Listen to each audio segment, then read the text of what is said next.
Well, I was born in a house at Vandeleur. The house is still there, and people live in it. Born in 1934, and the doctor came out to the farm and delivered me.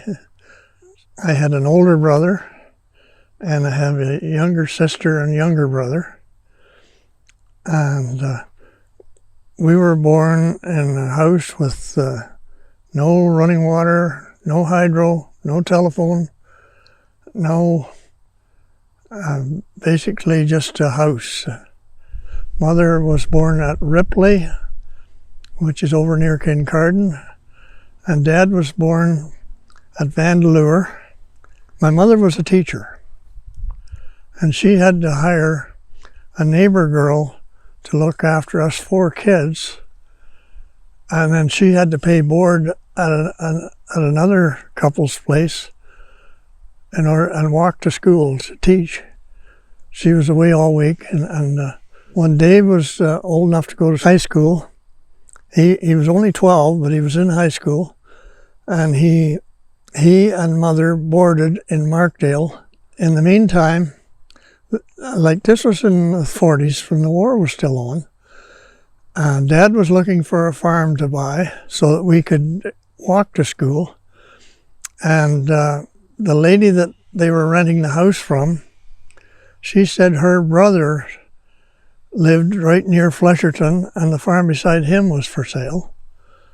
So Dad went and bought the farm in the middle of the winter. Didn't know what all he was getting, but he bought it in the middle of the winter, and we moved to Flesherton the day the war was over in 1945.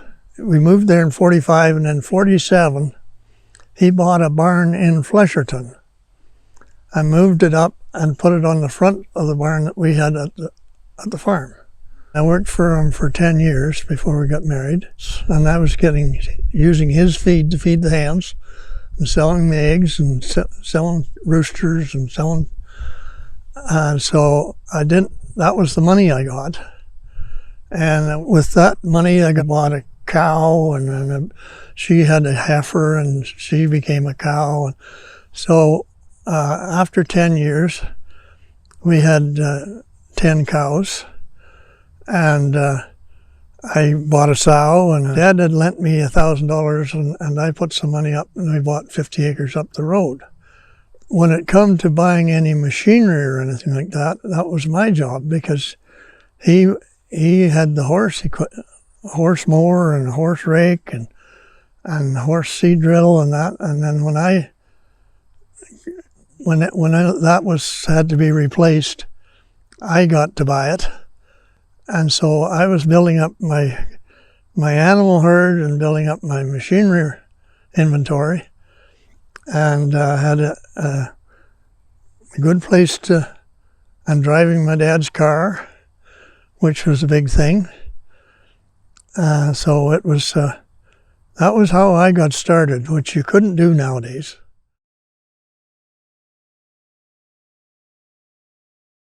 I had my dad's car, and I learned to dance, liked to go to dances, and I went to a dance in Dundalk. There was a dance every Saturday night in Dundalk. There was a dance in all the little halls had a dance, and I think it was 25 cents to get in. I went to a dance, and I saw this girl, and I had seen her before, and she was sitting there, so I asked her to dance, and I couldn't think of her first name, so would you like to dance with me, Miss Curtis? And she said, and I said yes.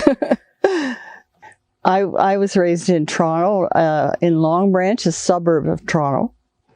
And my mother was a reeve of Long Branch, and my parents really decided they should have a little place for a retreat, a weekend retreat. And they came up to this area, and there was an ad for a little farm in Kimberley. And so they bought that farm. And so it was just a little farm. It was a hobby farm, but it was a lot of fun. It was fun. Everything was fun. And so then I started going to the dances around here. And so I was in Dundalk that night, and Tom asked me to dance. So that was the first time we got seeing each other. The first time she had her dad's car there. So, but the next time, would you believe she didn't have her dad's car there? She needed a ride home. Yeah. So, that was the start. That was it. And she told me right away that she didn't have a car there. Yeah. So, that was in September 1959. And 2 years later, in 61, we were married, September 16th, which is coming up, will be 59 years next week. I can remember saying at our 25th wedding anniversary when we had a party, and I said, you know, I thought farmers just put their feet up in the winter, that they didn't have to work very hard. And I said, I found out very differently when I was married, because in the winters when they work harder, because they have to do all that work and feed them and clean them out and, you know, just everything. Blowing snow, we didn't have a blower, we just had shovels. And so it was a lot different life than I really thought it was going to be. But I mean, I was happy. And, but I didn't really know what I was getting into. I have to say that, but I never regretted a day of it. I was so glad to be with Tom, and we're still together.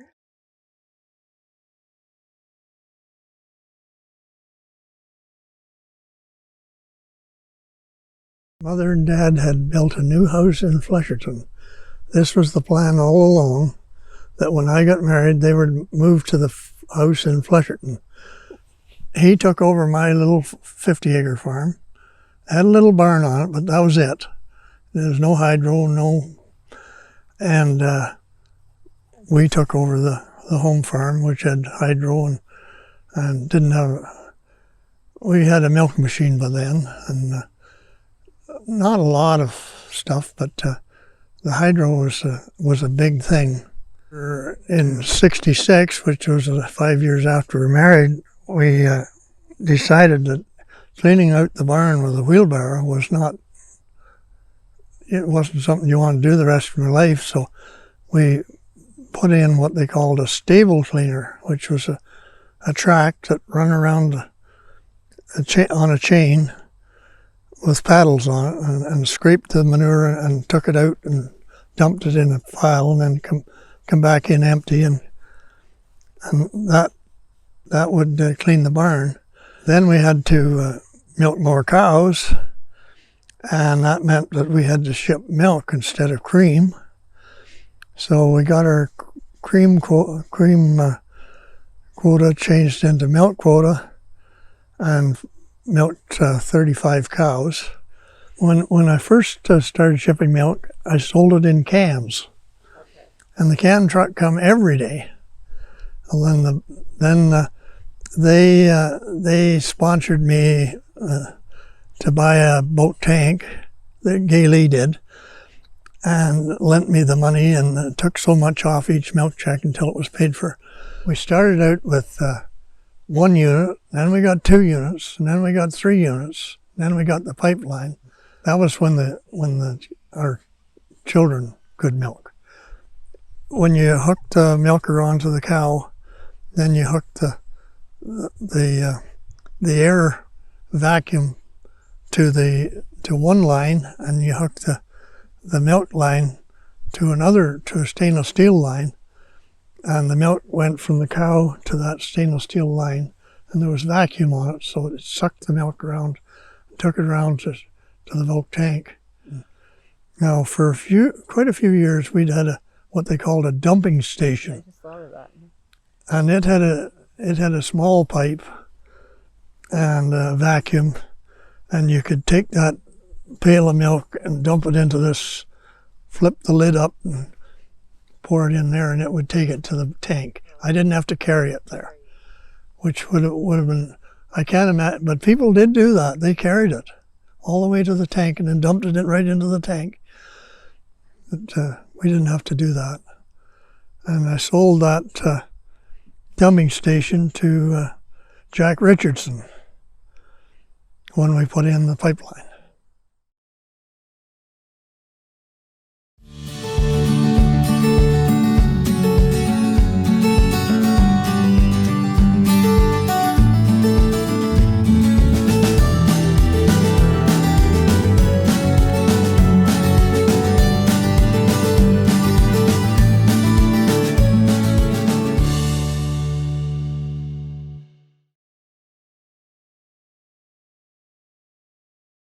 We didn't have a tractor, just had the horses. And so we didn't have a side rake. We had a dump rake and made the windrows very heavy. But we had a hay loader, and you drove over the hay in the windrow, in the rows, and there was hooks come down and picked it up and brought it up and put it up onto the wagon. And then you had to fork it around to make a decent sized load. And you pull it to the barn, and then you take it in and unhitch the horses and take them around to the back of the wagon. And of course you have to have two people, one up on the wagon, and there was a rope come down from the peak of the barn and with a hook with what they called a hay fork on it, and you stuck the hay fork down into the load, and then you kind of locked it so that there was prongs come in, and then the horses that you had behind the wagon, the other fellow would hook onto a rope that was fastened to this gizmo, come down, and he would drive out, and it would pull the hay up. And once it got up to the center of the barn, the track, it would hit what they called a car and go whichever way the car was set up for, would take it into the mow, and then you pulled a rope, trip rope, and it would unlock they would come out, and then you had to get up there and fork it around. That was one of the hardest jobs, a hot day. Before I was married, my dad didn't buy any machinery for the last few years because he was going to quit. And so I bought a square baler, and we bought a side delivery rake, which made the rows much smaller for loading, for baling, and drove round and round and round the field. Before that, you drove up and down. But even with the bales, you had to stack them on the wagon and then take them up and put them on an elevator and elevate them up into the barn. And then if there was nobody in the mow, then you had to go up and sort them all around so it was nice and level. And so you didn't get a lot of hay in it a day. We did get our own thrasher machine. We had two of them. One wore out, and we got another one. And we thrashed. But after about the first year, we swathed the grain and then picked it up with the baler and loaded the grain like a load of hay, and then took it up to the thrasher machine, cut the strings, and let it feed into the thrasher machine. Well, then after that, a few years, we did the same with the forage harvester. We'd go out and chop a load of hay, a load of grain, and take it up and just auger it off onto the elevator. And then we did get a small pull-type combine, 6 feet, and it worked good. Then we got a self-propelled one, and we always had one that the grain had to be swathed. We didn't have a header, a cutter header, just a pickup head. So, and then after that, when that combine wore out, I hired different ones to do it, come in.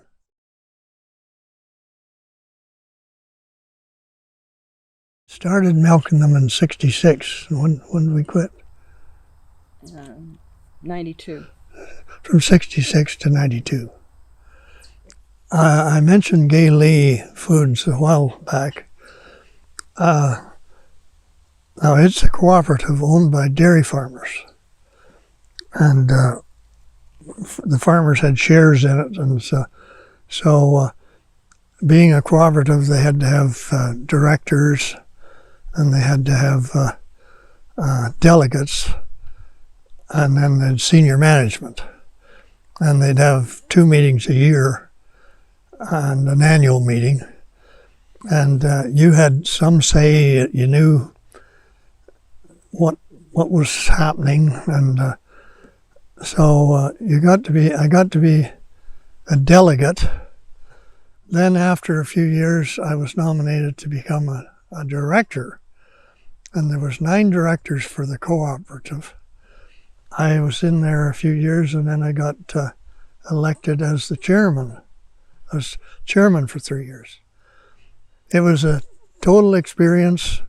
Gailey Foods took us all across Canada, and the trips that we went on to Miami and that, Joan was, the directors' wives were, well, they were encouraged to come along.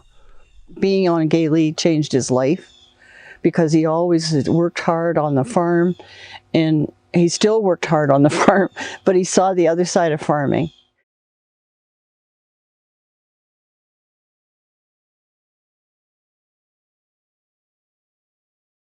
All that stuff is just totally amazing.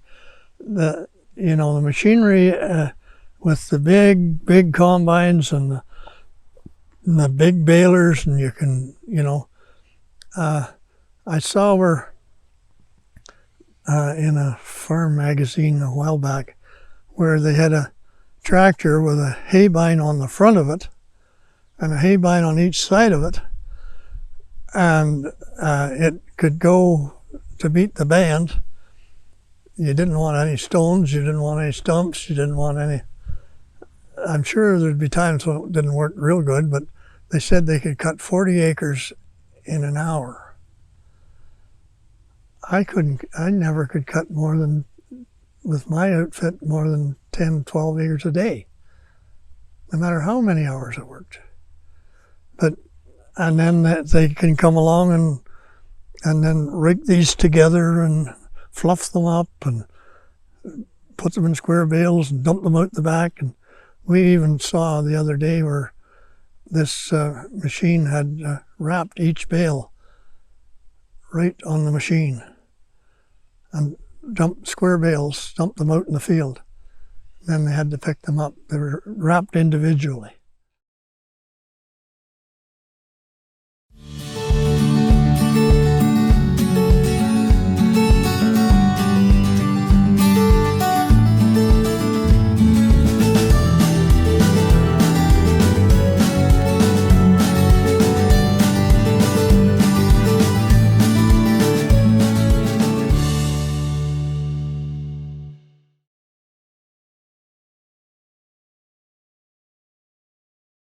I had registered cattle, and I sold cattle all over the world. I sold, at that time, when I was in the big time, they were going to, a lot of them going to Japan and Great Britain.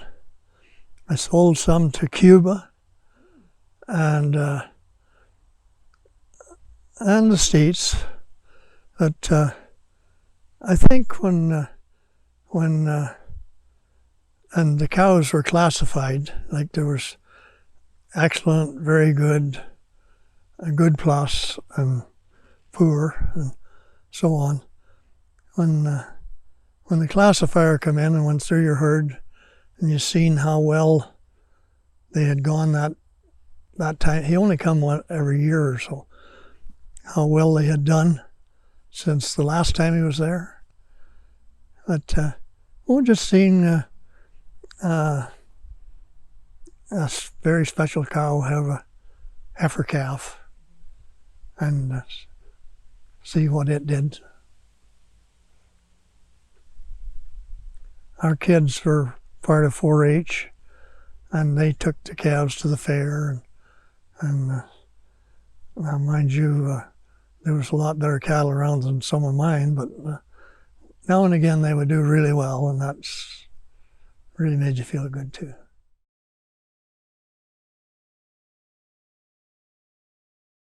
Not at all.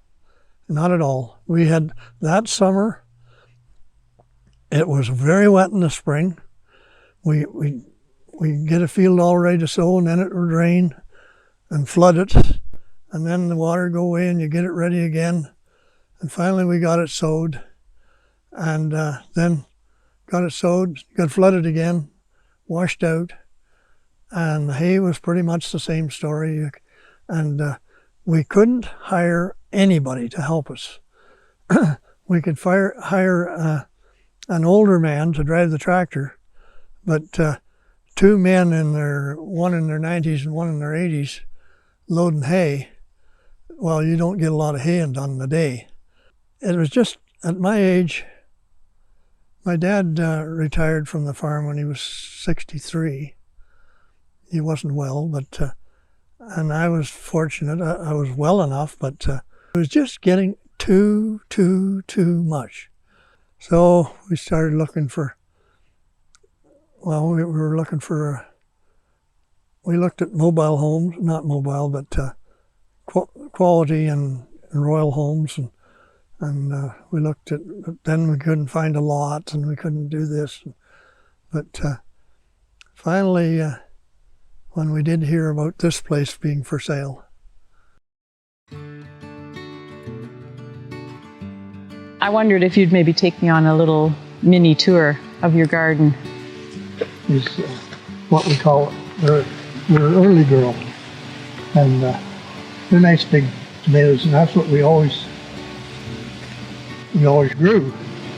But I went to the Mennonites, and all they had was sweet million. But you see where they get the million? A quart basketful ripen just about every day. So we have black currants at the far end here. Joan, did she make some jam? She makes jam. She makes. I had 2 pails of berries on them, and she made that into jam. And then she had part of a quart left, so she made raspberry and black currant jam. And your potato crop this year? I can't believe the height of them.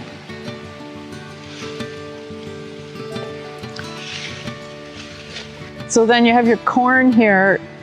Do you have any idea about how many dozen that'll produce in these rows, or? It should be, I would think maybe 25 dozen. Now, just have a question, Tom, about your scarecrow. Are those your coveralls from the farm? They weren't mine, but they are coveralls. United Breeders has got their ticket on them. Oh, okay. So I don't know how come we got them, but I just thought maybe they'd graduated.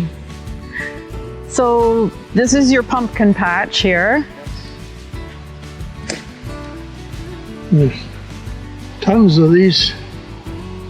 These are male flowers. If it was female, there'd be a little pumpkin there.